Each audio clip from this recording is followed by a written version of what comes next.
যেটার নাম হচ্ছে আল জামিয়াতুল আরাবিয়া দারুল হিদায়া পোরশা নওগাঁ, এবং এটা 1353 বঙ্গাব্দে এটা প্রতিষ্ঠান, মানে 1946 সালে। বাট আমি জাস্ট একটু দেখাবো ভিতরে প্রবেশ করে যে এরকম একটা প্রত্যন্ত এলাকায় এই বিশাল মাদ্রাসাটা, আর এখানকার ছোট ছোট স্টুডেন্টরা এই মাদ্রাসায় পড়াশোনা করে।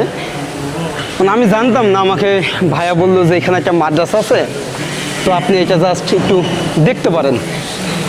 তো দেখেন এখানে কি পড়াশোনা করা হয়, তো সব ভালো। বাহ, আসসালামু আলাইকুম, কেমন আছো তুমি? গ্রামের বাড়ি কোথায়? হ্যাঁ, গাঙ্গুরিয়া। আচ্ছা, তো ওরা হচ্ছে সাইকেল নিয়েই হয়তো আসা যাওয়া করে। মাঝখানে এরকম একটা স্পেস আছে, চারিদিকে ভাই, ওরে আল্লাহ কি বিশাল বড় এই মাদ্রাসাটা। এখানে হচ্ছে ওরা গোসল করে, কি চমৎকার।